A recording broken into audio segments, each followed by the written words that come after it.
మత్తయి సువార్త 2వ అధ్యాయము 5వ వచనంలో, అందుకు వారు యూదయ బెత్లెహేములోనే ఏలైనగా యూదయ దేశపు బెత్లెహేమ, నీవు యూదయ ప్రధానుల్లో ఎంత మాత్రము అల్పమైన దాని కావు.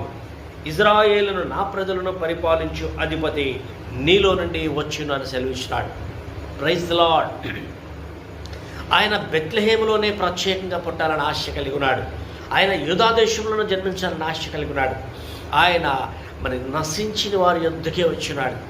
ఎందుకు మాట చెప్తున్నానంటే, నీవు నలిగిపోయి, నీవు నశించిపోయి, నువ్వు కృంగిపోయి, నీ పరిస్థితుల్లో బాధపడుతున్న పరిస్థితుల్లో నీ చుట్టుపక్కల ఉన్న వాళ్ళతో, నీ ఇంటి వారితో, మరి వెలుపట ఉన్న వారితో నువ్వు బాధపడుతున్నప్పుడు, నీవు బాధపడుతున్న బాధను ఆయన కూడా అనుభవించి నీ దగ్గరికి రావటం మొదలు పెడతాడు. ఆయన నీ దగ్గరికి వచ్చి నీతో మాట్లాడి నీ పరిస్థితులు విడుదల చేసి నీకు సమాధానం కలిగించాడు. Praise the lord. హల్లెలూయా.